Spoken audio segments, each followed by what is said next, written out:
dirigidas por Teu Santo Espírito. Pai, fala, é a nossa oração em nome de Jesus. Amém. Atos 2, 38 e 41. Atos 2, 38 diz assim: e disse-lhes Pedro: arrependei-vos, e cada um de vós seja batizado em nome de Jesus Cristo, em remissão de pecados, e recebereis o dom do Espírito Santo. E diante dessa pregação de Pedro, e sobre essa declaração, o versículo 41 diz que, de sorte que foram batizados os que de bom grado receberam a sua palavra, e naquele dia agregaram-se quase 3.000 almas. Irmãos, tremendo. O testemunho dos primeiros cristãos redundou em uma fantástica, uma efetiva, uma maravilhosa multiplicação de discípulos.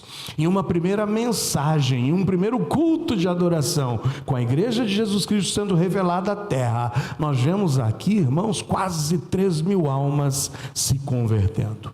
Eu tenho dito para vocês que nós ansiamos por uma igreja que reflita as mesmas ações, mas não somente as mesmas ações, as mesmas qualidades da igreja do Novo Testamento. Eu sonho com uma membresia nessa igreja engajada, motivada, desafiada e decidida a colocar diante de si todos esses princípios maravilhosos que a igreja do Antigo Testamento colocou em prática a partir de Jesus. Irmãos, nós temos compartilhado essa visão, uma visão de igreja multiplicadora, e é uma visão intencional. O princípio que rege uma igreja multiplicadora é uma visão de uma multiplicação intencional. É onde há intenção no coração de cada membro da igreja de ser um cumpridor da grande comissão deixada por Jesus Cristo a cada um de nós. E 5 são os princípios que vão transformar a IBEG em uma igreja que se multiplica, em uma igreja crescente, em uma igreja que eu diria, uma igreja segundo o coração de Deus. 5 princípios são a oração, a conscientização de uma evangelização discipuladora, a disposição de formarmos líderes capacitadoras, olha, a vontade e o desejo de multiplicarmos, de plantarmos e de começarmos novas igrejas, novos pontos de pregação, e não desistirmos jamais de manifestações e ações de compaixão, de misericórdia e de graça. É incrível que quando Deus começa a incomodar o meu coração, e não somente o meu, o de vários irmãos aqui, nós observamos a nossa igreja caminhando por esses princípios. A gente hoje enxerga na IBEG manifestações de misericórdia, de graça, de compaixão pelos perdidos. A gente observa na IBEG o desejo no coração de alguns de evangelizarem. É isso que nos move de sairmos aqui e irmos para esses bairros não alcançados ainda da nossa cidade. Nós vemos aqui despertando no coração de alguns dos irmãos o desejo de multiplicar o seu tempo de comunhão através da oração.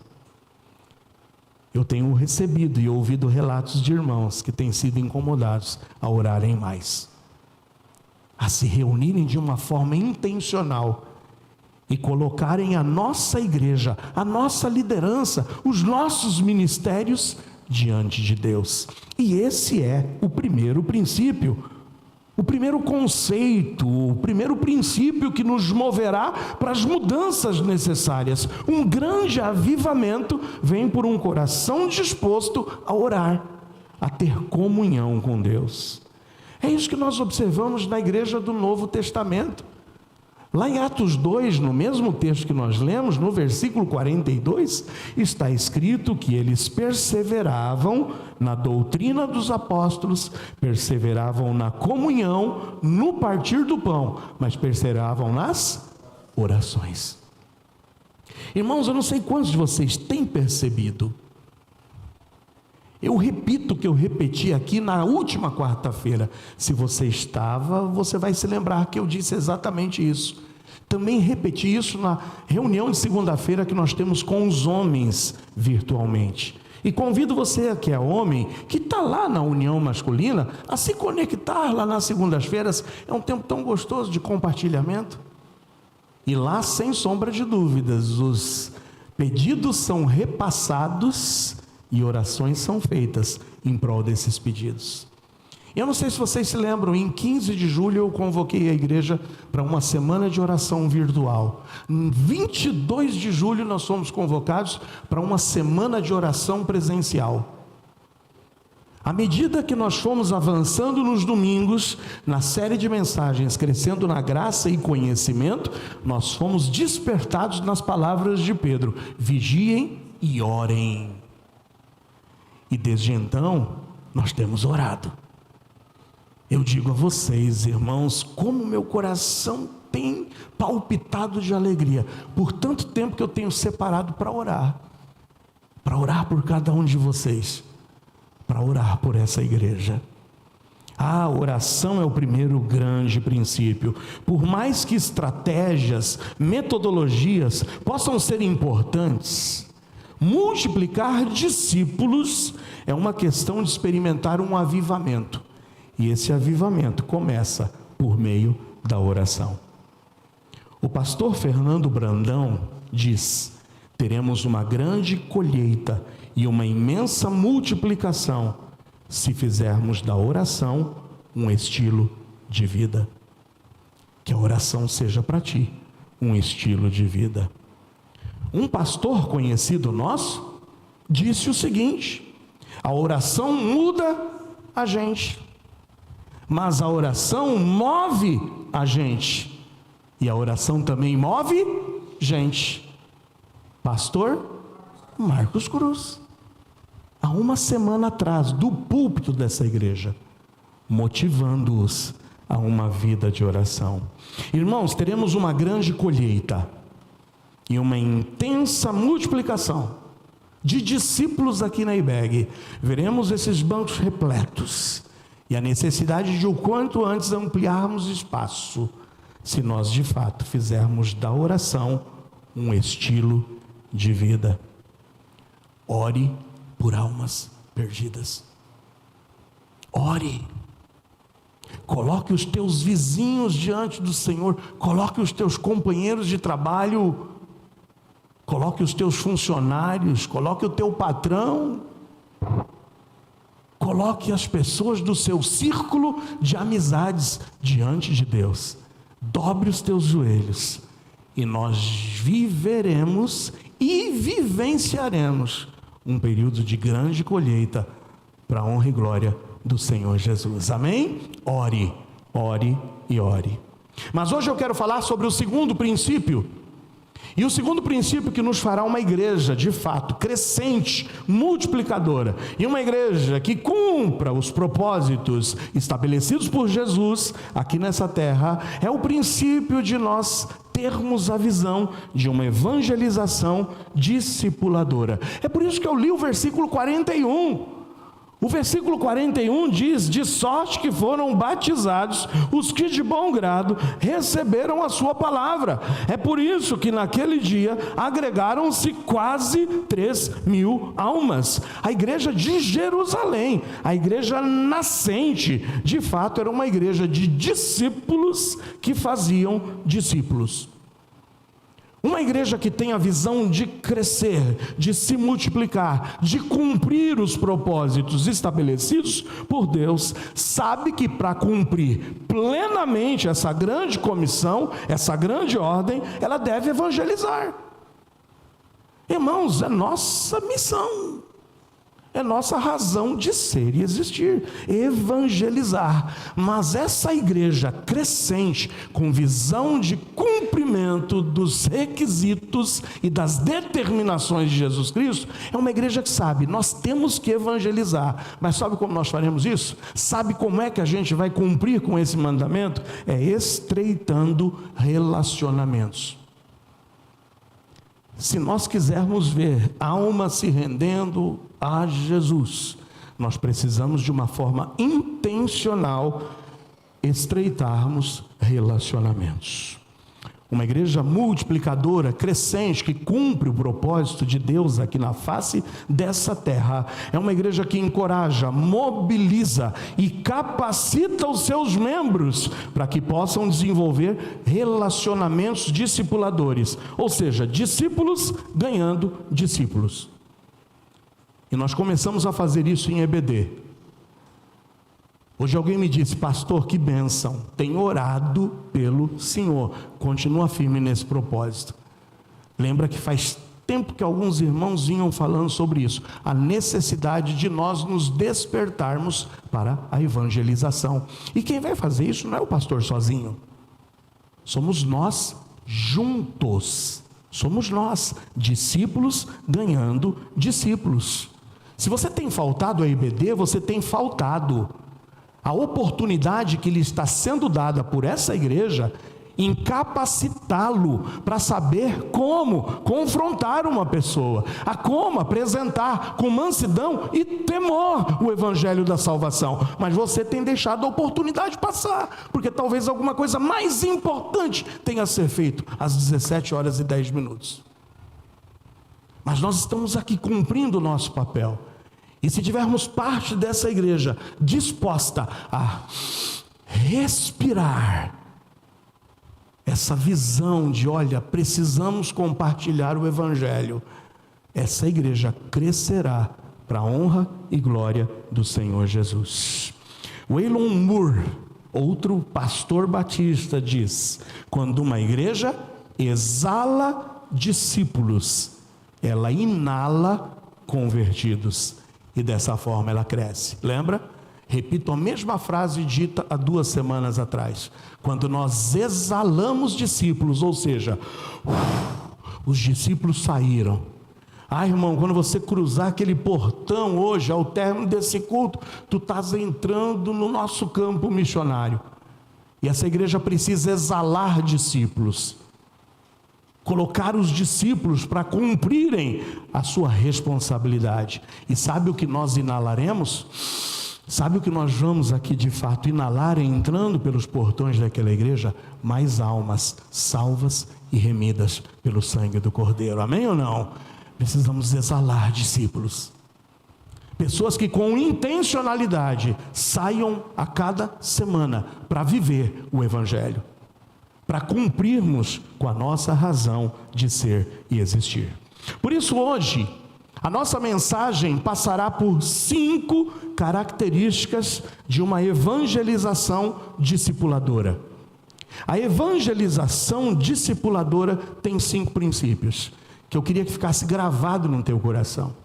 O primeiro é que a essência da evangelização discipuladora é o quê? O que é a essência? Nós almejamos que essa igreja seja uma igreja onde ela lute pela evangelização discipuladora, discípulos formando discípulos, crentes gerando crentes, porque da mesma forma que bananeira dá banana, laranjeira dá laranja, oliveira dá azeitona, pereira dá pera, macieira dá maçã, crente tem que dar crente. O maior fruto que um crente pode gerar para Jesus Cristo são outros crentes. E a minha pergunta introspectiva, reflexiva para você, não me responda: quantos você já gerou para Jesus Cristo? Quantos frutos você já gerou para Jesus? Quantos conheceram a verdade através da sua vida? A quantos você levou vida? Então, irmãos, qual é a essência da evangelização discipuladora? Evangelizar é, por essência, anunciar o evangelho, tornar o evangelho conhecido. Então, a essência de uma evangelização discipuladora é tornar o evangelho conhecido. Essa é a essência. Não há evangelização discipuladora sem que nós não anunciemos o evangelho. Evangelizemos. E sabe qual é a definição de evangelização? A definição de evangelização é esta, eu vou ler para vocês. É a comunicação clara e fiel do Evangelho. Então, evangelização é a comunicação clara e fiel do Evangelho, visando, sob o poder e a dependência do Espírito Santo, levar pessoas ao arrependimento e à fé em Jesus Cristo como Senhor e Salvador, tornando-se discípulos. Essa é a essência da evangelização discipuladora: comunicar de forma clara e fiel o Evangelho. E eu comunico isso sob o poder e a direção do Espírito Santo, é na dependência dele. E eu vou levar pessoas ao arrependimento e à fé em Jesus Cristo, aceitando como Senhor e Salvador, e tornando-se a partir disso discípulos de Jesus. Irmãos, a palavra evangelho quase sempre está associada na palavra de Deus a algum verbo que caminha junto com a palavra evangelho, como por exemplo, anunciar o evangelho, pregar o evangelho, fazer notório o evangelho, comunicar o evangelho, proclamar o evangelho, testemunhar do evangelho, falar do evangelho. É sempre uma ação, e uma ação atrelada a palavras. Ninguém comunica o evangelho sem falar do evangelho. É claro, nós comunicamos vivendo também. Mas lembra do que a palavra de Deus diz em Romanos 10, 17? A fé vem pelo não ouvir. A fé vem pelo e o ouvir? Palavra de Deus. É isso que está lá em Romanos 10, 14 a 17. Veja o que diz o apóstolo Paulo em Romanos 10, 14 a 17. Como, pois, invocarão aquele em quem não creram? E como crerão naquele de quem não ouviram? E como ouvirão se não há quem pregue? E como pregarão se não forem enviados? Como está escrito: quão formosos os pés dos que anunciam o evangelho de paz, dos que trazem alegres novas de boas coisas. Mas nem todos têm obedecido ao evangelho, pois Isaías diz: Senhor, quem creu na nossa pregação? 17, vamos todos juntos? De sorte que a fé é pelo ouvir, e o ouvir pela palavra de Deus. Portanto, o primeiro ponto da mensagem de hoje, que nos desafia a visão de uma evangelização discipuladora, é a consciência do que é a essência da evangelização discipuladora. A essência da evangelização que transmite o evangelho de forma clara e fiel, sob o poder do Espírito Santo, levando o perdido ao arrependimento e à fé em Jesus Cristo, como sendo seu Senhor e Salvador, e a disposição de se tornar um discípulo. A essência está em tornar o evangelho conhecido. Não há como, irmãos, dizermos que estamos evangelizando se não estamos tornando o evangelho conhecido. Por isso, se a essência está na proclamação do evangelho, a palavra de ordem para a IBEG é: proclamemos o evangelho, anunciemos o evangelho, porque a essência da evangelização está na proclamação. Em segundo lugar, qual é o propósito da evangelização discipuladora? Porque essa igreja precisa de fato respirar e desejar e anelar ser uma igreja que tenha como pauta a evangelização discipuladora. Porque primeiro, a essência está na proclamação, e precisamos proclamar. Mas em segundo lugar, o propósito da evangelização discipuladora está no fato de que você e eu temos a responsabilidade de proporcionar às pessoas a oportunidade de que elas possam ouvir, e ouvir de forma válida, o evangelho. Ou seja, de forma clara e fiel, terem acesso a essa essência do evangelho que vem pela proclamação, para que eles possam compreender e responder positivamente. Irmãos, o nosso propósito é de levar essa palavra, de proclamá-la de forma clara e fiel. Clara significa uma linguagem clara, entendível. O evangelho não pode ser complicado. O evangelho não pode ser uma lista de 360 regras. O evangelho é simples e nós precisamos comunicar de forma simples, clara. É por isso que em EBD nós estamos estudando métodos. Um dos métodos foi passado semana passada com o nosso irmão Paulinho.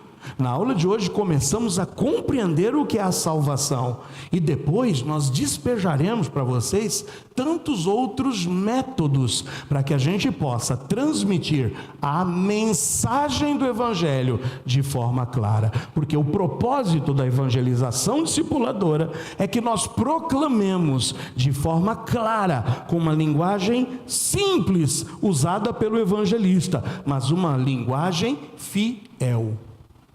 Eu não posso transtornar nem perverter o evangelho. Eu não posso desvirtuar a mensagem do evangelho. Até porque no texto que nós lemos de Romanos 10, no versículo 15, está dizendo que evangelizar, irmãos, é uma tarefa bendita. Em Romanos 10, 15 está dito que formosos são os pés dos que anunciam o evangelho de paz, dos que trazem alegres novas de boas coisas. Comunicar o evangelho é comunicar alegres novas de boas coisas. Porém, o evangelho só será a transmissão de alegres novas de boas coisas se ele chegar a tempo. A tempo. Outro pastor batista chamado Carl Henry tem essa frase impactante: o evangelho somente será boas notícias se chegar a tempo. Se o evangelho não chegar a tempo, o evangelho vai se constituir em más notícias. Porque, irmãos, existem más notícias. E essas más notícias não podem ser omitidas de todo ser humano que pisa sobre essa face da terra. Eu não conheço a tua vida. Eu não sei se você já teve um dia em que você foi confrontado com a mensagem do evangelho e de fato tomou a sua decisão pessoal. Mas eu preciso proclamar hoje, antes das boas notícias, as más notícias. Existem más notícias para dizer para vocês. Sabe quais são? Primeira má notícia é que todos nós somos pecadores. Todos nós somos pecadores. Em Romanos 3:23 está escrito que todos pecaram, e porque pecaram, destituídos estão da glória de Deus. Pecar, há uma definição, falávamos aqui em EBD, uma das definições de pecar é errar o alvo. Entenda que Deus estabeleceu as suas leis, Deus estabeleceu o seu padrão, para que nós pudéssemos nos relacionar com Ele. E sabe o que é o pecado? É nos levar a errar o alvo, é não conseguirmos cumprir com o padrão estabelecido por Deus. Para você entender o princípio de errar o alvo associado ao pecado, vamos aqui entender da seguinte forma: digamos que o desafio para nós, o padrão para nós, se nós quiséssemos acertar o alvo, era que o alvo fosse colocado lá no Centro Cultural. Sabe onde está o Centro Cultural de Embu-Guaçu? Sabe, né? Aí, quase no finalzinho já da Boa Vista aqui, quase chegando no velório, está ali o Centro Cultural, pertinho da feira ali. Imagine que o alvo está lá no Centro Cultural, e eu desse uma pedra nas mãos do Daniel, outra pedra nas mãos do Lindomar, outra pedra nas mãos do Eduardo, daria uma pedra nas mãos da Joyce, uma outra pedra nas mãos da Diacisa, e outra pedra nas mãos da minha irmã Nina. E diria para vocês: o alvo está lá, acertem o alvo. Quantos de vocês conseguiriam acertar o alvo jogando a pedra daqui? Eu ouvi uma palavra, o que alguém disse aí? Impossível. Talvez alguém chegasse mais perto. Talvez o Eduardo, que está mais preparado, não sei, né? Fisicamente, não sei. Talvez jogasse tua pedra e chegasse aqui. Quem sabe na área de lazer aqui. Aí, de repente, eu pegasse a irmã de Assisa, joga sua pedra agora. A pedra da irmã de Assisa batesse no portão aqui, pim, coitada, né? Aí você falaria, oh, meu Deus, a irmã de Assisa só conseguiu acertar aqui, o Eduardo pelo menos conseguiu jogar na área de lazer. Alguém consegue jogar mais longe do que a área de lazer? Ah, pastor, eu sou forte, minha pedra chegou até o velório, quebrou até a pedra do velório lá. Aí você vai prestar contas depois aí com a prefeitura da cidade. Irmãos, esse é o conceito de errar o alvo. Você pode até chegar um pouco perto, mas é impossível você chegar no padrão de Deus. Sabe por quê? Porque somos pecadores.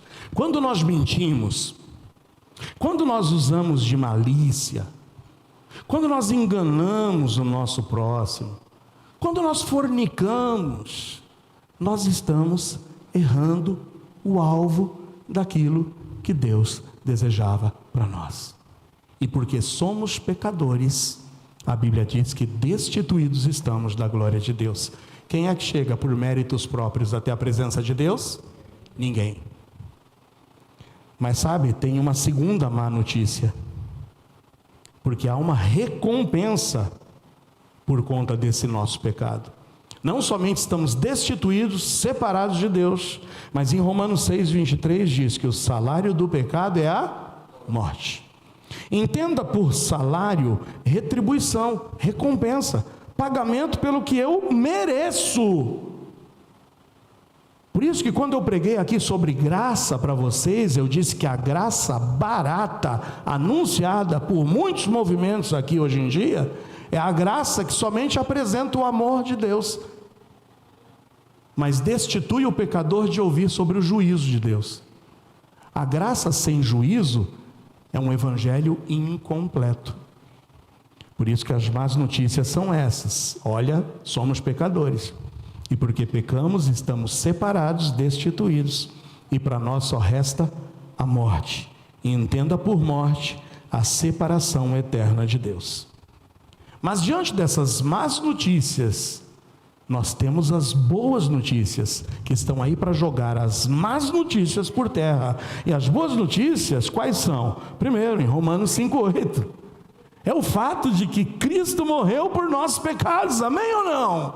Nós não teríamos a mínima chance, mas em Romanos 5:8 está escrito: Deus prova o seu amor para conosco, em que Cristo morreu por nós, sendo nós ainda pecadores. Entenda que Cristo levou em seu próprio corpo o câncer do pecado, sofrendo o castigo, a morte em nosso lugar.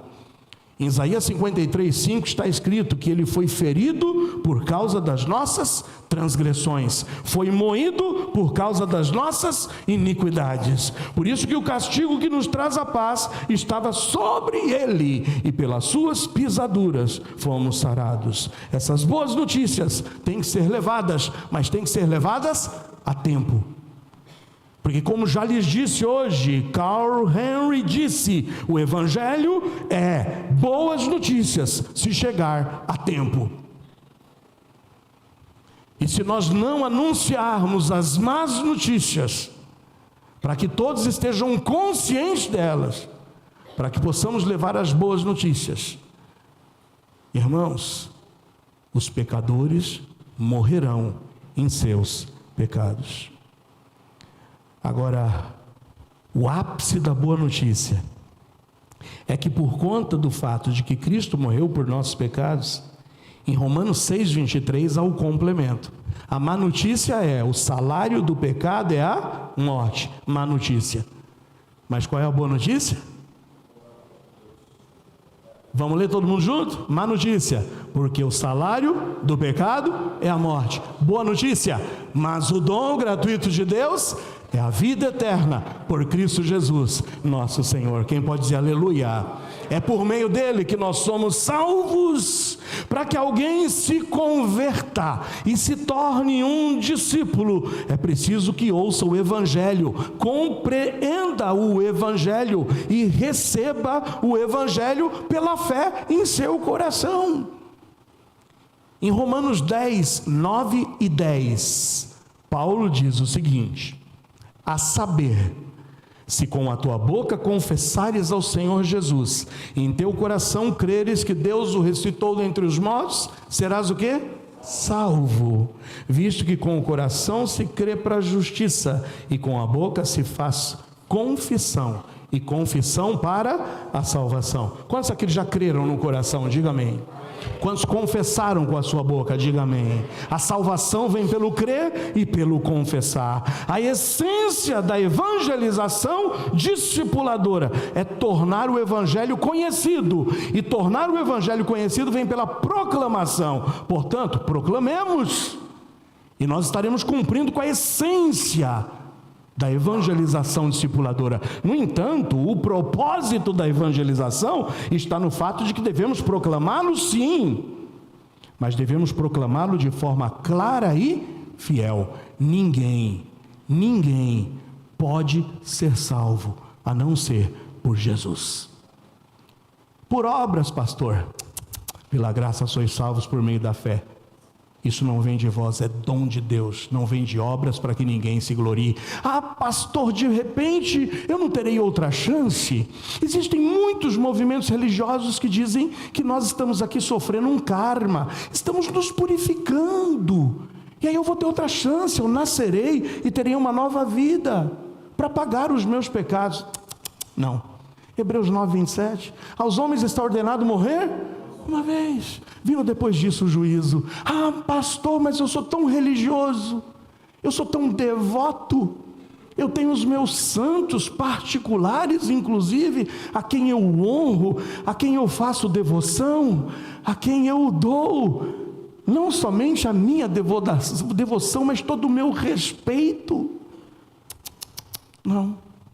Sabe o que Paulo diz quando escreve a Timóteo? No capítulo 2,5, há um só Deus, e um só mediador entre Deus e os homens. Quem é?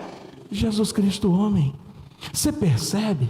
O homem pode tentar fabricar formas de nos aproximarmos de Deus, mas o único caminho é Jesus Cristo, amém? Disse-lhe Jesus: eu sou o caminho, a verdade e a vida. Ninguém vem ao Pai a não ser por mim. Em Atos 4,12 diz: em nenhum outra salvação, porque debaixo do céu nenhum outro nome é dado entre os homens, pelo qual importa que sejamos salvos.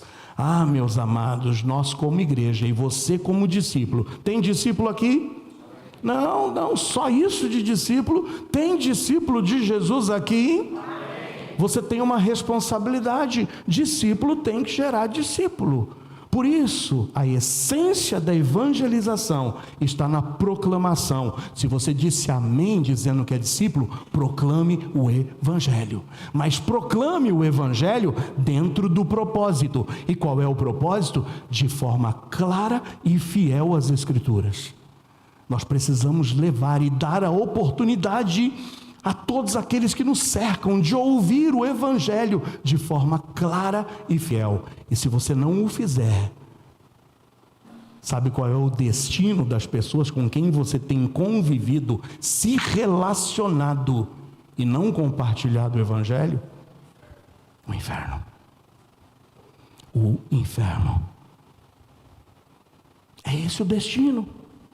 São as más notícias. Porque o evangelho só se constitui em boas notícias se chegar a tempo. E o tempo é nessa vida. Proclame, mas proclame, cumprindo o propósito de forma clara, fiel e urgente.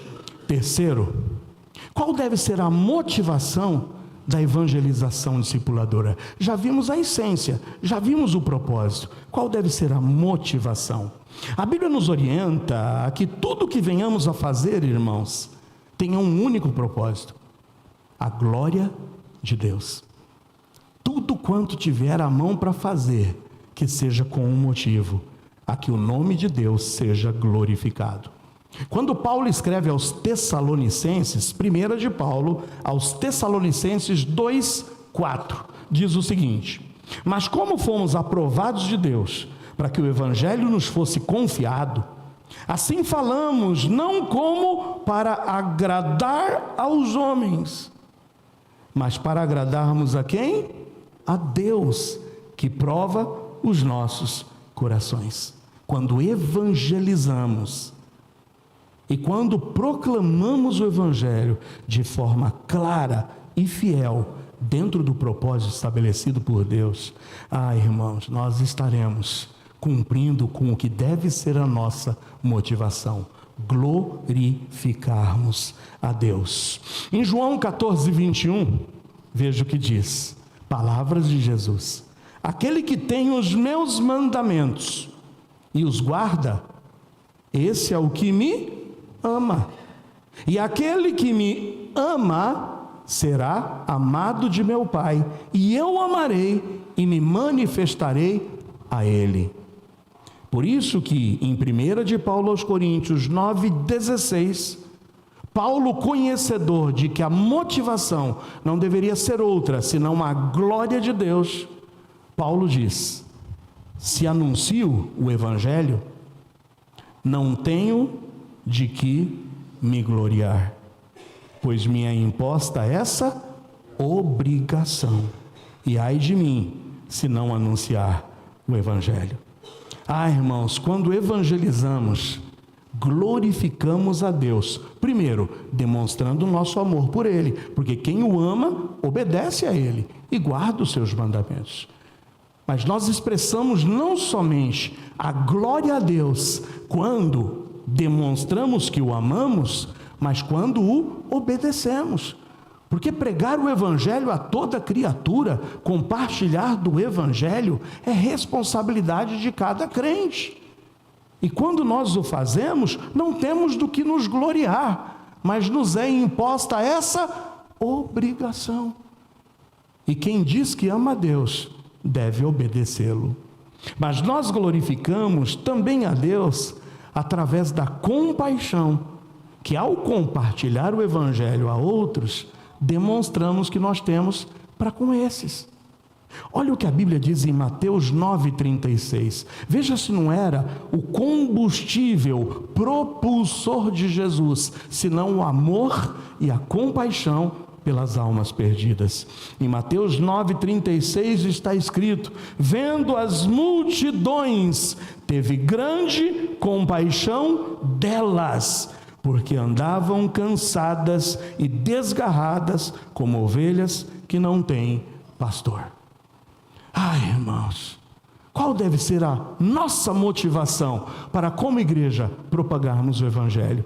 Se não outra motivação que não seja a glória de Deus. Glorificar a Deus, e o glorificamos quando dizemos que o amamos, e dizemos que o amamos quando obedecemos aos seus mandamentos. E um dos mandamentos deixados, que não é simplesmente uma sugestão, a ponto de Paulo dizer, me é imposta essa obrigação, é pregarmos o Evangelho. Outra motivação que não seja o amor a Deus, a demonstração da obediência a Deus, mas também a demonstração de compaixão pelas almas perdidas, porque eu vou dizer mais uma vez claro, e você tem que responder, mesmo que seja reflexivamente no teu coração: para onde vão teus amigos que conviveram com você e que você negou-se a falar do Evangelho para eles, e eles não puderam ouvir a essência do Evangelho, o propósito do Evangelho, porque você não teve a motivação de fazê-lo? Para onde eles vão, irmãos? Para pensar nisso. Você está convivendo com pessoas, nós estamos convivendo com pessoas, estamos falando de tudo, de política, de futebol, de Paralimpíadas, de lazer, mas não estamos compartilhando a mensagem do Evangelho. Como você pode dizer que ama a Deus? Como eu posso dizer que amo a Deus se eu me calo diante das oportunidades? Outro famoso pregador batista, Spurgeon, disse que se você não tem zelo pelas almas, você nunca conheceu a graça de Deus. Se não temos zelo pelas almas, não podemos dizer que conhecemos a graça de Deus. Sendo assim, amados, precisamos proclamar o Evangelho. E não tem tempo ruim nem tempo bom. Porque Paulo, quando desafia Timóteo na segunda carta a Timóteo 4:2, ele diz que pregues a palavra, instes a tempo e fora de tempo, corrijas, repreendas, exortes com toda longanimidade e doutrina. Já vimos em primeiro lugar qual é a essência da evangelização discipuladora. A essência é tornar o evangelho conhecido através da proclamação. Portanto, proclamemos. Já vimos o propósito da evangelização, que é proclamá-lo, mas proclamá-lo sim, aspas, caps lock, letras garrafais, proclamá-lo de forma clara e fiel. Em terceiro lugar, qual deve ser nossa motivação? Ganhar uma estrelinha lá na avaliação do pastor na igreja.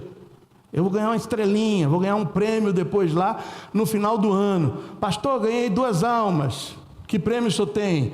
2 caixas de bis para você. Uhul, ganhei bis, ganhei chocolate. A motivação é essa? Não. A motivação é que Deus será o quê? Glorificado. Deus será glorificado através da minha e da tua vida, porque estarei demonstrando que o amo. Estou demonstrando que o amo porque eu obedeço. E Ele me deixou uma ordem, uma obrigação, compartilhar o Evangelho, mas também glorifico a Deus, porque olhando as multidões, estou sentindo compaixão delas, não posso me negar a compartilhar o Evangelho com elas. Por isso a motivação é o amor a Deus, demonstrado pela obediência e pela compaixão para com os perdidos. Quarto, qual é a fonte do poder da evangelização? Já vimos a essência, já vimos o propósito e já vimos a motivação. E agora a pergunta é, qual é a fonte do poder? Pastor, eu quero fazer isso. Pastor, eu desejo fazer isso. Mas pastor, eu sou tímido, eu sou envergonhado, eu não sei o que fazer, eu já dou a minha oferta. Eu dou minha oferta para que o Maurício faça isso aí, para que o Roberto faça isso, para que a irmã Dalete faça isso. Por sinal, a irmã Dalete vai passar por aqui em 20 de outubro, guarda a data, tá bom? 20 de outubro, a irmã Dalete está aqui passando para dar o seu testemunho conosco, marca a data, tá bom? Save the date, não é assim que falam aí, né? Guarda a data aí, 20 de outubro. Ah, pastor, eu tenho medo, tenho vergonha, me acho incapaz. Irmãos, a fonte do poder para a evangelização discipuladora vem de Deus. Jesus nos dá autoridade e o Espírito Santo nos reveste do poder. Mateus 28, 18 e 19, você se lembra? Jesus começa dizendo, chegando-se Jesus, falou-lhes dizendo, é-me dado todo o poder no céu e na terra, autoridade.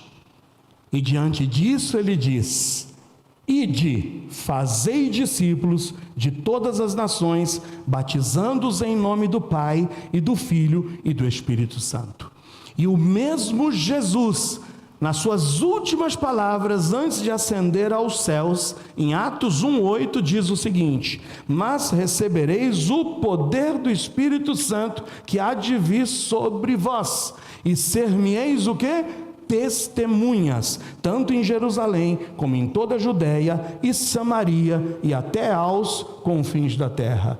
Irmãos, quando os apóstolos foram revestidos desse poder, lá em Atos capítulo 2, não teve perseguição, não teve timidez, não teve oposição, não teve falta de preparo, não teve nada que os impedisse de proclamarem o Evangelho e proclamarem de forma ousada e perseverante. Quando Cristo diz: vão, ide, isso implica um envio ativo. A evangelização exige movimento, exige ação, existe uma presença e uma perseverança, tudo intencionalmente. Já ouviram falar de Billy Graham? Já ouviram? Grande pastor batista, evangelista, incontáveis as almas que ele ganhou para Cristo. Uma das palavras e frases impactantes de Billy Graham são essas: não somos chamados para estar no banco de reservas, mas somos chamados para entrar em campo com a mensagem da salvação. Você não foi chamado para ser reserva, você foi chamado para ser titular. A gente não pode, terceirizar a responsabilidade que é nossa. É por isso que em Romanos 1,16, Paulo diz de peito aberto: porque não me envergonho do Evangelho de Cristo, pois é o poder de Deus para a salvação, e salvação de todo aquele que crê, primeiro do judeu, mas também do grego. Ah, meu amado, Deus quer te ajudar a vencer a timidez. Deus quer te ajudar a tirar o medo, essa tua sensação de incapacidade e de impotência. Cristo já disse: é-me dado todo o poder e eu delego a vocês. O mesmo Cristo disse: vocês vão receber poder por parte do Espírito Santo. É por isso que devemos proclamar, porque o próprio Evangelho é o poder de Deus para a salvação. Já vimos a essência. A essência da evangelização é nós, irmãos, tornarmos o Evangelho conhecido de todas as pessoas. Se a essência é comunicar, é proclamar o Evangelho, nós temos uma responsabilidade: proclamemos. Só que não podemos nos esquecer do propósito. O propósito de proclamarmos o Evangelho é dar oportunidade para que as pessoas possam, ao menos uma vez na vida, ouvirem o Evangelho genuíno, não pervertido, não transtornado, de forma clara e fiel, ao menos uma vez na vida. E talvez essa seja a oportunidade que Deus lhe dará essa semana, de poder transmitir, comunicar o Evangelho a uma pessoa. Ah, mas eu não posso me esquecer que a motivação não deve ser outra, senão a de glorificarmos ao Senhor. Quando nós transmitimos o Evangelho de forma clara, de forma fiel, nós estamos glorificando a Deus, demonstrando que o amamos, o obedecendo e demonstrando compaixão para com as almas perdidas. Mas pastor, como é que eu faço isso? Tu tens a fonte do poder, porque a fonte do poder da evangelização já está em nossas mãos, ou melhor, está dentro de nós. Nós já fomos selados pelo Espírito Santo de Deus, já temos o poder, poder que nos faz vencer a timidez, poder que nos faz vencer o medo, poder que nos impulsiona a transmitir o Evangelho de forma clara e de forma fiel. E se você quer aprender um pouco mais de como fazê-lo, e fazê-lo de forma clara e fiel, não falta na EBD, meu irmão. Não falta na EBD, 17:10, todos os domingos, estamos compartilhando evangelização discipuladora. E por último, qual é o alvo da evangelização discipuladora? Já vimos a essência, já vimos o propósito, a motivação e a fonte do poder. E por último, qual é o alvo da evangelização discipuladora? É realizar a obra de evangelização de forma completa. E não nos contentarmos, me entenda bem o que eu vou falar, tá? Não nos contentarmos somente com uma das ações. Note que a evangelização discipuladora é pautada em algumas ações. Que ações são essas? Eu volto com você para Mateus 28, 19 e 20.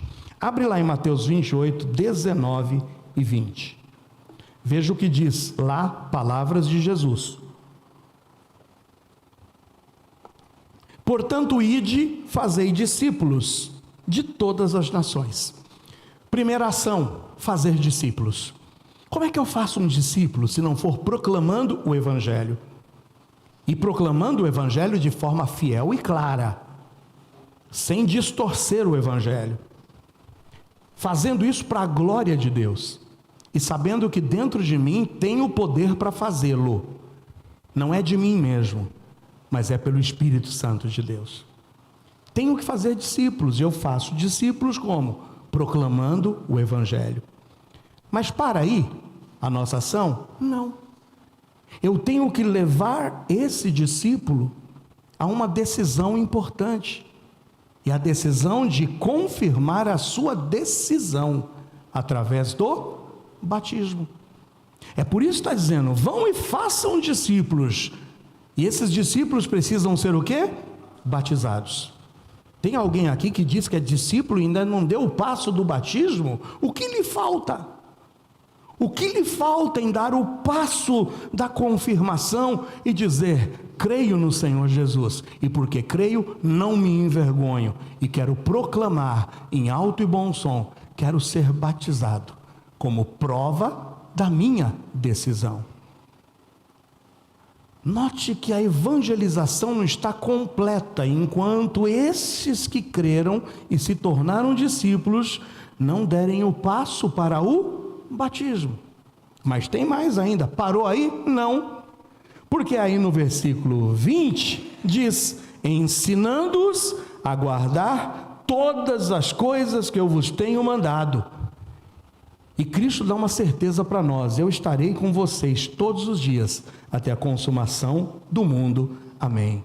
Precisamos proclamar o Evangelho, amém. Isso aqui é uma parte do tripé. É um dos pés do tripé. Não podemos nos contentar em simplesmente evangelizar a pessoa. Amém, irmãos? E é aí que eu repito, não me compreendam errado. O que a pessoa precisa fazer para ser salva? Crer no Evangelho, amém? Ah, mas não foi batizado. Se creu de fato no Evangelho, está salvo. Está salvo. Tinha um homem pendurado ao lado de Jesus, que creu no Evangelho pendurado naquela cruz. E disse, Senhor, se lembra de mim, quando entrares no teu reino? E Jesus disse, não, vamos descer daqui, eu preciso te batizar agora, foi isso? Vou dar um tempinho aí, desce ele da cruz agora para que ele seja batizado? Não. Quais foram as palavras de Cristo? Hoje mesmo estarás comigo no paraíso. Mas o batismo é uma confirmação da fé. Quantos aqui já foram batizados? Diga amém. Amém. Louvado e bendito seja o Senhor. Confirmação, mandamento do Senhor. Então precisamos proclamar o Evangelho para que o evangelizado possa nascer de novo, antes que possamos o batizar e ensinar.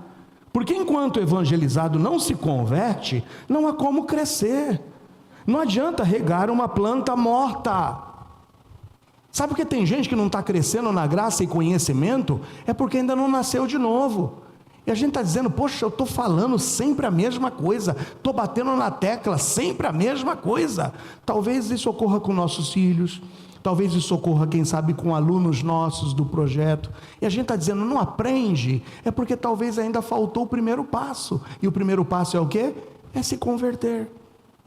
Porque quando nasce de novo, aí eu posso regar. Eu vou regar e a planta vai crescer. Quem tem planta artificial em casa? Você tem planta de plástico? Rega a planta de plástico para ver se ela vai crescer. Não tem vida. A planta precisa nascer. Então, quando eu nasço de novo, aí sim, a gente vai ensinar e o Espírito Santo vai completar a obra. Irmãos, evangelizar sem discipular é como plantar uma árvore sem nunca regar. Por isso que nossa tarefa não está completa, até que o evangelizado se torne um evangelizador. Sabe quando a gente sabe que fulano de fato fez uma decisão real, sincera? Quando ele passa por 3 passos. E aí que eu vou dizer, O alvo da evangelização discipuladora, que é o quinto princípio da evangelização discipuladora, ele se apoia sobre um tripé. E são 3 As, 3 letras As, 3 palavras com a letra A. Quer anotar? Qual é o alvo da evangelização? Primeiro, A, apresentar. Apresentar o quê? O Evangelho. Eu preciso apresentar o Evangelho. Leia-se proclamar o Evangelho. E de forma fiel e clara, para dar oportunidade ao perdido de conhecer o amor de Deus e o perdão dos pecados que há em Jesus. Apresentar. Qual é o segundo pé do tripé? Acolher. Eu apresento o Evangelho, mas o segundo passo é acolher. O que é acolher? É receber na comunhão. E como a pessoa é agregada? Como é que a pessoa se soma à igreja do Senhor? Lembra? Naquele dia, quase 3.000 almas ouviram o Evangelho, se decidiram pelo Evangelho e tomaram um passo. Qual foi o passo? Foram batizados. E a Bíblia diz que naquele dia eles foram o quê? Acolhidos, agregados, adicionados à igreja. Nossa responsabilidade, tá? O nosso alvo não é só proclamar o Evangelho e dar tchau, segue a tua vida. É proclamar o Evangelho, ou seja, apresentar o Evangelho, anunciar o Evangelho e acolher, agregar essa pessoa através do batismo. Por isso que diz: vão, preguem o Evangelho e batize-os em nome do Pai, do Filho e do Espírito Santo. E a terceira ação, o terceiro pé do tripé é aperfeiçoar. Nós vamos apresentar, anunciar o Evangelho, nós vamos acolher, agregar através do batismo, e nós vamos aperfeiçoar. E o que é aperfeiçoar? É ensinar esse discípulo e ensinar todas as coisas que o Senhor tem ordenado. É ensinar esse discípulo a obedecer, é ensinar esse discípulo a amar a Deus. E se ele amar a Deus, estiver disposto a obedecer a Deus, esse discípulo vai se transformar em um discipulador, em alguém que não vai se contentar em ficar sentado porque está salvo e quer ficar simplesmente sossegado. Você já ouviu falar na paixão do primeiro amor? Isso conta até na paixão mesmo carnal. Já se apaixonou por alguém? Aí você vê, abre a foto no Insta, o zap chegou, é dela, é dele, paixão, apaixonado. E sabe que muitos, ao nascer de novo e compreender esse tremendo amor de Deus, se tornam apaixonados por Cristo e proclamam o Evangelho, não se calam, falam. E aí vem os crentes velhos bombeiros. Sabe quem é o crente velho bombeiro? Pega o balde e joga para apagar o fogo do irmão. Isso é só fogo de palha. Isso é só no começo. Isso aí depois esfria. Isso daí. Ao invés da gente ser contagiado por esse amor, por essa paixão, a gente simplesmente quer apagar o fogo do irmão. É por isso que o grande desafio que foi dado à igreja de Éfeso é: veja bem de onde vocês caíram. Lembra como vocês iam tão bem? Volta para as primeiras obras, volta para o primeiro amor. Para cumprir a tarefa por completo, precisamos então, amados, promover relacionamentos intencionais com o propósito de evangelizar. Evangelizar é compartilhar o pão da vida, mas primeiro deve-se caminhar com o faminto. Nós vamos compartilhar o pão da vida que é Jesus, mas caminhando com esse faminto, tendo uma vida como um testemunho vivo. Nosso estilo de vida deve ser um testemunho claro na graça de Deus e refletirmos Cristo nos relacionamentos, para que aqueles que olham para nós desejem também segui-lo. Termino com mais uma frase de Spurgeon: cada cristão é um missionário, onde quer que ele esteja, ele representa Cristo. Todos nós somos missionários, porque onde quer que estejamos, proclamamos a Cristo. Concluo a mensagem dessa noite, dizendo que uma igreja multiplicadora, ela sabe que para cumprir plenamente a grande comissão de Jesus Cristo, ela deve apresentar o Evangelho, as boas notícias do Evangelho. E essas boas notícias se opõem às más notícias. Portanto, qual é a essência de uma evangelização discipuladora? É tornar o Evangelho conhecido através da proclamação. Portanto, quando olhamos para a essência, somos desafiados a proclamar. Mas em segundo lugar, vimos que há um propósito. E o propósito da evangelização discipuladora é de proclamar o Evangelho, a essência do Evangelho, mas de forma clara e fiel.